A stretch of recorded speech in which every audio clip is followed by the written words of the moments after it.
Shalom Bapak Ibu yang kasih Tuhan, malam ini kita bersyukur pada Tuhan, kita bisa kembali beribadah kepada Tuhan.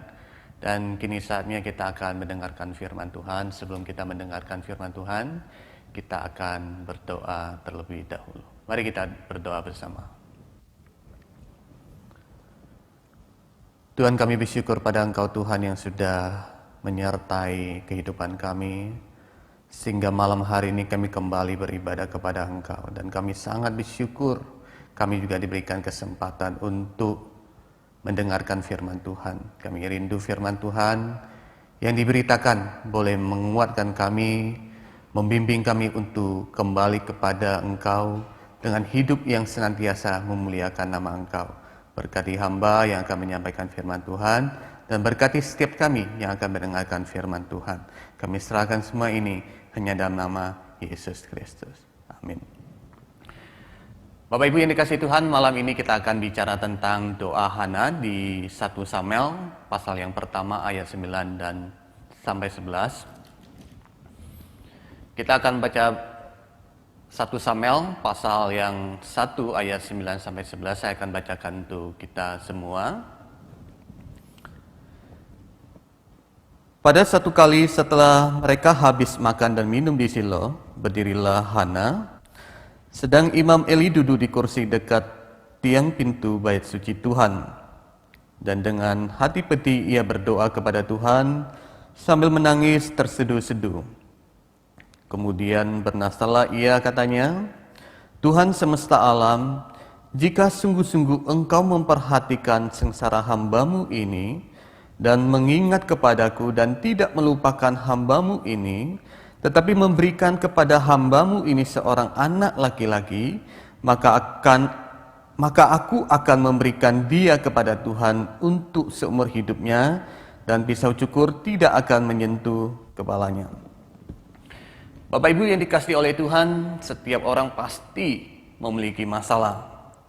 Siapapun kita dan bagaimanapun situasi kita dan apapun status kita, pasti setiap orang itu punya satu masalah. Mungkin dari muda juga kita sudah mengalami masalah, bahkan sampai tua pun kadang-kadang kita masih mengalami satu masalah. Jadi setiap orang di dalam dunia ini pasti mengalami satu masalah. Tetapi setiap masalah memberikan dampak yang berbeda-beda kepada kita. Mungkin ada orang yang mengalami masalah dia, kemudian mengalami depresi yang sangat tinggi. Kemudian ada orang yang mengalami masalah yang sama, tetapi dia biasa-biasa saja. Contohnya, si A kehilangan 1 juta, dia sangat mengalami depresi. Kenapa? Karena dia orang yang uangnya tidak banyak. Tetapi si B kehilangan 1 juta, tetapi dia biasa-biasa saja. Kenapa? Karena uangnya sangat banyak, sehingga tidak memberikan depresi kepada dia yang begitu dalam. Tetapi setiap orang yang mengalami masalah pasti mengalami satu kecemasan, bahkan mungkin bisa sampai tahap depresi. Dan kita tahu kondisi pandemi saat ini, menurut riset 64,3% mengalami cemas depresi karena COVID-19. Mungkin karena ada orang yang takut terkena virus corona, ada orang yang juga tidak bisa keluar dari rumah sehingga membuat mereka depresi. Kemudian juga ada sebagian orang yang terkena kemudian mengalami depresi, bahkan ada yang keluarganya meninggal, mereka mengalami depresi yang begitu dalam. Bahkan kita tahu juga banyak orang yang tidak punya pekerjaan sehingga mereka mengalami depresi. Dan kita bisa melihat dalam kondisi yang saat ini, banyak orang mengalami depresi, kecemasan karena COVID-19. Bahkan mungkin juga karena masalah lain, orang banyak mengalami depresi atau kecemasan. Di tengah-tengah orang mengalami depresi, maka orang membutuhkan suatu pertolongan, membutuhkan suatu pengharapan, karena mereka mengalami satu tekanan psikologi. Dan dalam kondisi tersebutlah orang seringkali mengalami mereka bernasal kepada Tuhan. Jikalau Tuhan menyembuhkan sakit saya, maka saya akan memberikan diri menjadi seorang hamba Tuhan. Jikalau Tuhan memberkati saya, maka saya akan memberikan persembahan yang banyak. Kadang-kadang orang ketika mengalami depresi, masalah yang begitu berat, mereka melakukan nazar kepada Tuhan. Dan Hana pun pada saat itu melakukan nazar kepada Tuhan. Hana ada seorang perempuan yang tidak bisa hamil sebelum Tuhan menyatakan anugerah kepadanya. Dia pada waktu itu belum bisa hamil. Hana mengalami satu pergumulan yang sangat berat sekali. Apa pergumulannya? Yang pertama adalah Hana selalu disakiti oleh Penina. Di dalam ayat ke-6 dikatakan, tetapi madunya selalu menyakiti hatinya supaya ia gusar. Karena Tuhan telah menutup kandungannya. Dan kita bisa melihat pada waktu itu, Hana selalu disakiti oleh Penina. Dan kita bisa lihat ini bukan hanya terjadi 1 kali 2 kali saja, tetapi dikatakan selalu disakiti oleh Penina. Dan kita bisa bayangkan bagaimana seorang perempuan yang disakiti oleh madunya, oleh istri suaminya itu juga, perasaan yang begitu tersakiti inilah yang membuat akhirnya Hana berdoa kepada Tuhan. Ini satu pergumulan yang tidak mudah yang dialami oleh Hana pada waktu itu. Kemudian yang kedua dikatakan bahwa Hana diperlakukan tidak adil oleh suaminya Elkana. Di dalam ayat yang keempat dan kelima dikatakan begini. Pada hari Elkana mempersembahkan korban, diberikannya kepada Penina istrinya dan kepada semua anaknya yang laki-laki dan perempuan masing-masing sebagian. Meskipun ia mengasihi Hana, ia memberikan kepada Hana hanya 1 bagian, sebab Tuhan telah menutup kandungannya. Nah, kita bisa melihat pada waktu itu Hana diperlakukan tidak adil oleh suaminya Elkana. Yang lain, istrinya yang lain, Penina dan juga anak-anaknya mendapatkan sebagian yang lebih besar dibandingkan Hana. Hanya 1 bagian. Kenapa Elkana suaminya memperlakukan Hana seperti demikian? Sangat jelas sekali dikatakan bahwa Hana tidak bisa hamil, maka dia diberikan lebih kecil.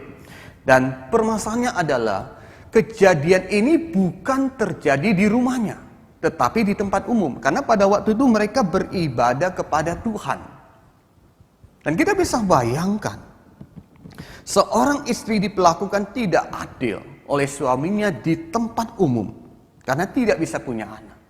Bagaimana perasaan seorang istri pada waktu itu? Tentu perasaan yang sangat-sangat tersakiti. Istrinya dinomor 2-kan. Dan kita bisa bayangkan bagaimana Hana mengalaminya itu. Jangankan di tempat umum. Di rumah pun kadang-kadang seorang istri disakiti oleh suaminya pasti akan tersinggung, tersakiti dengan begitu mendalamnya. Apalagi di tempat umum. Kemudian yang ketiga, Hana dipandang rendah oleh masyarakat. Ini pasti terjadi pada waktu itu. Kenapa? Karena secara tradisi orang yang tidak bisa hamil, perempuan yang tidak bisa hamil itu adalah perempuan atau orang yang dikutuk, yang membawa aib di dalam keluarganya. Nah, pasti Hana mengalami kondisi yang tidak baik pada waktu itu karena ada tekanan sosial dari masyarakat. Nah, kondisi begitu beratlah yang dialami Hana pada waktu itu. Dia disakiti, dihina, direndahkan oleh Penina, kemudian juga perlakuan tidak adil oleh suaminya, kemudian juga pandangan masyarakat terhadap Hana begitu rendah. Sehingga dengan kondisi demikianlah Hana datang kepada Tuhan. Dia berseru kepada Tuhan, memohon pertolongan Tuhan. Yang dikatakan di dalam ayat yang ke-11. Hana sebenarnya tidak hanya berdoa kepada Tuhan, tetapi dia juga bernasar kepada Tuhan. Kita baca kembali ayat yang ke-11 tadi. Kemudian bernasarlah ia, katanya, Tuhan semesta alam, jika sungguh-sungguh engkau memperhatikan sengsara hambamu ini dan mengingat kepadaku dan tidak melupakan hambamu ini, tetapi memberikan kepada hambamu ini seorang anak laki-laki, maka aku akan memberikan dia kepada Tuhan untuk seumur hidupnya, dan pisau cukur tidak akan menyentuh kepalanya. Jadi sangat jelas sekali dalam ayat tersebut bahwa Hana tidak hanya berdoa, tetapi dia melakukan nasar kepada Tuhan. Apa itu nasar? Nasar itu adalah doa yang disertai dengan janji kepada Tuhan. Jikalau Tuhan menjawab doa saya, maka saya akan mempersembahkan sesuatu kepada Tuhan. Contohnya gini, jikalau kita lagi susah dalam pekerjaan, kemudian sudah lama kita mencari pekerjaan tetapi tidak menemukan pekerjaan itu juga, dan kita berdoa kepada Tuhan, Tuhan, jikalau Tuhan memberikan pekerjaan kepada saya, maka saya akan mempersembahkan penghasilan saya 50% untuk pelayanan gereja. Di sini ada satu janji kepada Tuhan. Kalau Tuhan menjawab doa saya, Tuhan memberkati saya, maka saya akan memberikan sesuatu kepada Tuhan. Dalam kasus ini contohnya, ya dia akan memberikan 50% penghasilannya kepada gereja. Pertanyaannya adalah, apakah nasar itu boleh dilakukan oleh orang Kristen? Bukankah nasar itu adalah satu transaksi? Kalau Tuhan memberkati saya, maka saya akan memberikan persembahan. Jikalau Tuhan menyembuhkan saya, maka saya akan memberikan sesuatu kepada Tuhan. Bukankah ini ada satu transaksi yang dilakukan orang Kristen? Yang seharusnya orang Kristen lakukan, bukankah memberikan hidup sepenuhnya untuk Tuhan? Bapak Ibu, nasar boleh dilakukan oleh orang Kristen. Tetapi kita harus menguji ketulusan orang tersebut. Apakah dia sungguh-sungguh bernasar dari hati yang begitu dalam untuk mohon belas kasihan kepada Tuhan? Karena kadang-kadang ada orang yang bernasar kepada Tuhan hanya tanda kutip menipu Tuhan, memanfaatkan Tuhan. Jikalau Tuhan memberkati saya, maka saya akan memberikan persembahan. Jikalau Tuhan memberikan kesembuhan kepada saya akan menyerahkan diri menjadi seorang hamba Tuhan. Nah, tetapi ketika orang tersebut sudah diberkati oleh Tuhan, penghasilannya melimpah-limpah, tetapi dia lupa kepada nasar tersebut. Ada orang yang sudah disembuhkan oleh Tuhan, tetapi ternyata dia tidak menepati janjinya menjadi seorang hamba Tuhan. Nah, kita akan melihat apakah orang tersebut betul-betul punya ketulusan hati pada waktu dia bernasar kepada Tuhan. Atau jangan-jangan orang itu hanya memanfaatkan Tuhan, tanda kutip mau menipu Tuhan. Dia lupa bahwa Tuhan tidak bisa ditipu oleh manusia. Dan kita melihat bahwa Hana adalah orang yang sungguh-sungguh punya ketulusan berdoa kepada Tuhan. Dan kita bisa melihat bahwa pada waktu itu Hana mengalami satu penderitaan, pergumulan yang begitu berat, sehingga dia datang berdoa kepada Tuhan, mohon pertolongan Tuhan. Di dalam ayat ke-15 dikatakan begini, tetapi Hana menjawab, bukan Tuanku, aku seorang perempuan yang sangat bersusah hati. Anggur ataupun minuman yang memabukkan tidak kuminum, melainkan aku mencurahkan isi hatiku di hadapan Tuhan. Jadi Hana ini ada orang yang sangat bersusah hati, sehingga dia berdoa kepada Tuhan dengan kesungguhan hatinya. Berbeda dengan orang-orang yang hanya memanfaatkan Tuhan. Ini sangat-sangat berbeda. Jadi untuk menguji orang tersebut, apakah dia sungguh-sungguh bernasar atau tidak dari ketulusan hatinya. Dan setelah itu dijawab doanya, apakah orang itu betul-betul menepati janjinya kepada Tuhan atau tidak. Kemudian pertanyaan berikutnya adalah, apakah nasar itu satu keharusan? Tidak, Bapak Ibu.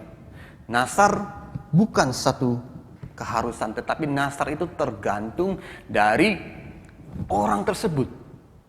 mau bernasar atau tidak.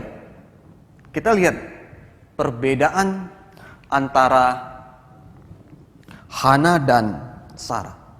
Kalau kita lihat, Hana ada orang yang bernasar.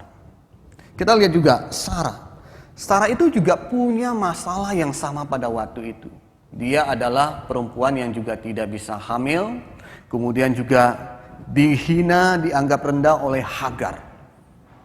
Kita bisa lihat apa yang dilakukan oleh Sarah pada waktu itu. Dia tidak bernasar. Dia tidak bernasar kepada Tuhan. Jadi kita bisa lihat perbedaan orang yang bisa mengalami masalah yang sama tetapi belum tentu dia bernasar kepada Tuhan. Dan nasar itu tergantung kepada orang tersebut mau atau tidak. Bukan satu keharusan. Dan kita akan belajar beberapa prinsip tentang nasar itu.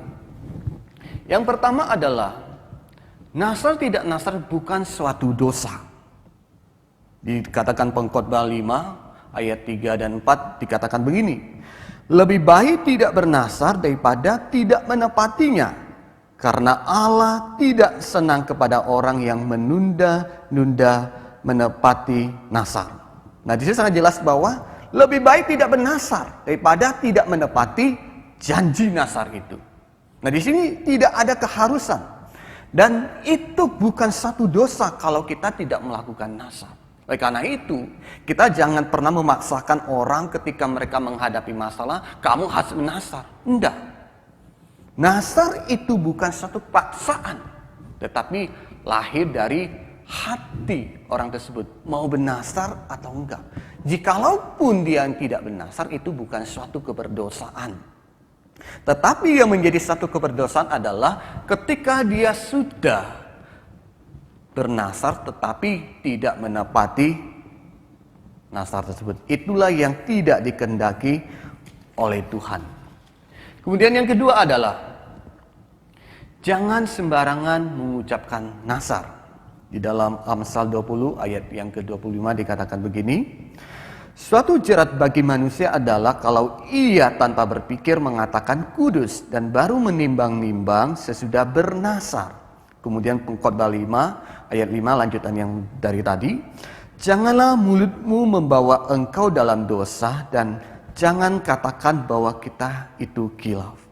Jadi kita harus hati-hati mengucapkan nasar. Kalau kita itu tidak mampu melakukannya. Atau tidak punya hati yang tulus mau berkomitmen untuk melakukan nasar itu.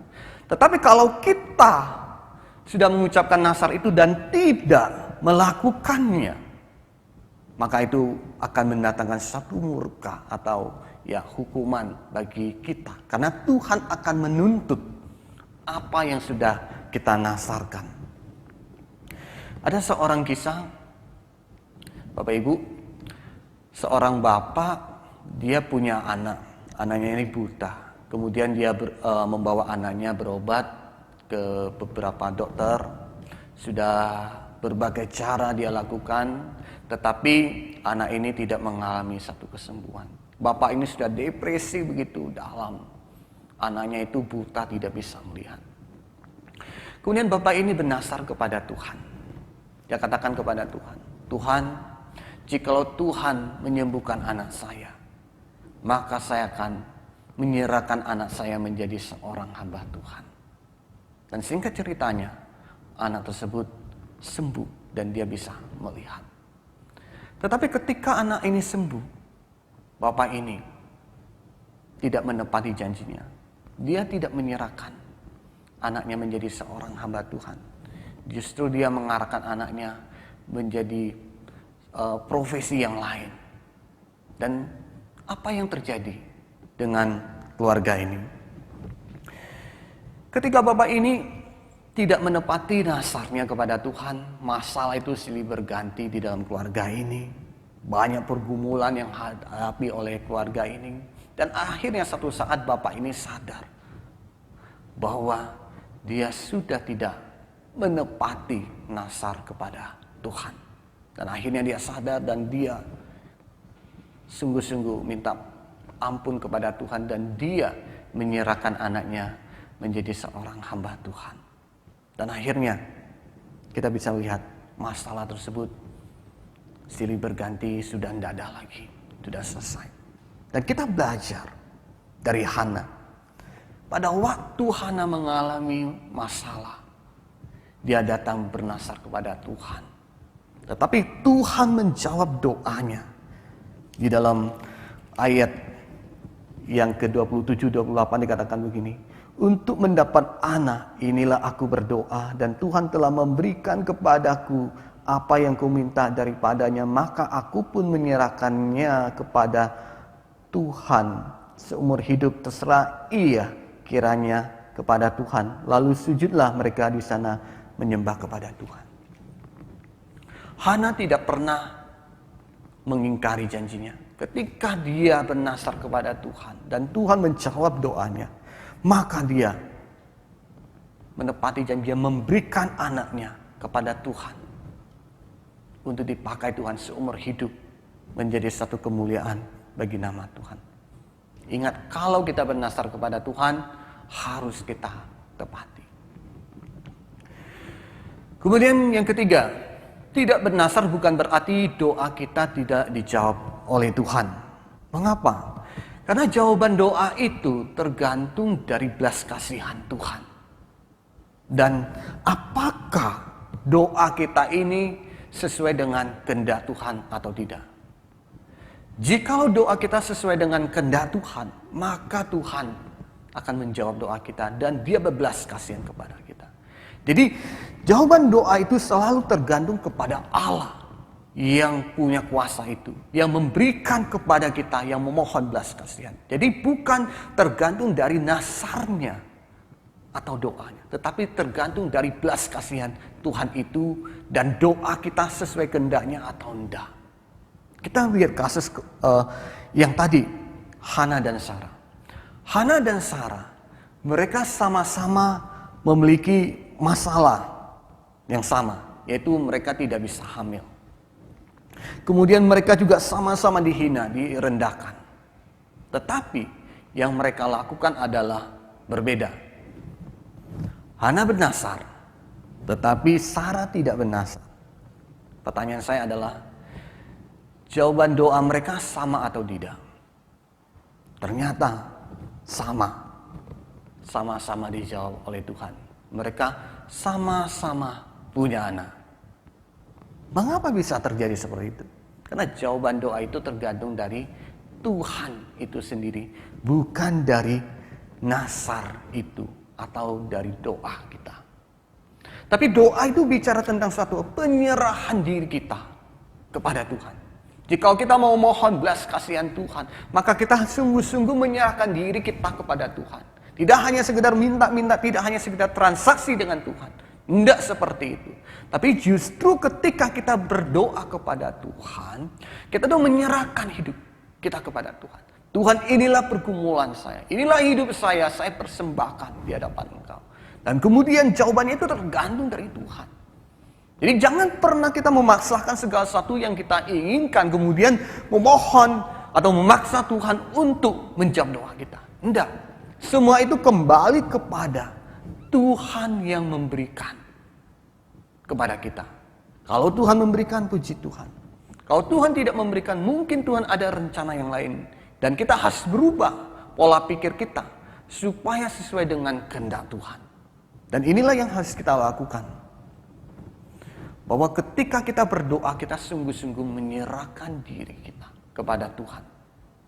Dan ingat, tidak bernasar bukan berarti doa kita itu tidak dijawab Tuhan. Apa sih yang bisa kita pelajari dari doa Hana ini? Yang pertama adalah, jikalau kita mengalami masalah, maka datanglah kepada Tuhan. Berdoalah kepada Tuhan. Tuhan memperhatikan setiap kita yang sedang bergumul. Tuhan tidak akan membiarkan anaknya yang sungguh-sungguh mohon belas kasihan kepadanya, yang berseru kepadanya. Tidak. Tuhan memberkati setiap orang yang punya ketulusan hati berdoa kepada Tuhan. Dan saya mengajak kita, Kalau kita sedang bergumul, kita sedang punya masalah yang berat, datanglah kepada Tuhan dengan ketulusan hati yang betul-betul sungguh-sungguh berdoa di hadapan Tuhan. Dan saya yakin Tuhan pasti mendengarkan doa kita. Kalau apa yang kita minta sesuai dengan rencana dan kehendak Dia. Yang kedua, nasar bukan suatu keharusan. Jika pada waktu kita mengalami pergumulan yang berat, kita bernasar kepada Tuhan, silakan. Tapi dengan ketulusan hati yang dalam. Bukan bertransaksi dengan Tuhan atau menipu atau memanfaatkan Tuhan. Bukan. Tetapi jikalau tidak bernasar pun tidak apa-apa. Karena nasar bukan suatu keharusan dan juga bukan suatu keberdosaan kalau kita tidak melakukannya. Jadi kembali kepada kita yang berdoa. Sanggupkah kita menepati nasar itu? Jikalau tidak, saya harap kita tidak melakukan. Tapi kalau memang kita mau bernasar kepada Tuhan, ada hati yang betul-betul kita mau berkomitmen, menyerahkan semua itu di dalam tangan Tuhan, dan kita menepati semua itu. Dan jikalau kita sudah menepati, kalau kita sudah bernasar kepada Tuhan, maka harus ditepati nasar itu. Jadi Bapak Ibu yang kasih oleh Tuhan, apapun pergumulan Anda, datanglah kepada Tuhan. Mohon belas kasihan-Nya. Dan Dia mendengarkan setiap seruan doa kita. Kalau bicara nasar, tergantung Bapak Ibu mau bernasar atau enggak. Kalau bernasar, tepatilah nasar itu. Kalau tidak pun, kita tetap harus datang kepada Tuhan. Terus mohon belas kasihan-Nya. Supaya kita sungguh-sungguh ditolong oleh Tuhan. Dan hidup kita sungguh-sungguh boleh memuliakan nama Tuhan. Biarkanlah firman Tuhan pada malam hari ini boleh mengingatkan kita kembali dan membawa kita hidup semakin dekat dengan Tuhan. Ketika kita mengalami masalah, kita datang di hadapan Tuhan, menyerahkan hidup kita kepada Tuhan. Sehingga hidup kita sungguh-sungguh tergantung kepada Tuhan. Mari kita berdoa bersama-sama. Tuhan, terima kasih untuk firman Tuhan melalui doa Hana ini. Kami belajar dari Hana. Dia punya hati yang begitu tulus berdoa kepada Engkau Tuhan. Dia bernasar di hadapan Engkau. Dan ketika dia bernasar di hadapan Engkau dan Tuhan menjawab doanya, Dia pun menepati nasar tersebut. Dan ajar kami Tuhan, ketika kami mengalami pergumulan berat, kami juga datang di hadapan Engkau Tuhan. Karena kami tahu hanya Engkaulah yang menjadi sumber pengharapan dan pertolongan kami. Tidak ada yang lain Tuhan yang bisa melihat kedalaman hati kami, pergumulan kami. Hanya Engkaulah yang bisa menolong kami Tuhan. Dan kami rindu, kami boleh membawa segala pergumulan kami di hadapan Engkau. Dan Tuhan mendengarkan seruan doa kami. Sehingga beban kami jauh lebih ringan lagi Tuhan. Terima kasih Tuhan. Dan kami malam hari ini sudah menyelesaikan ibadah ini. Dan kami mohon berkat Tuhan senantiasa menyertai kami Tuhan. Dari sekarang sampai selama-lamanya. Amin. Ibadah kita telah selesai. Tuhan memberkati kita.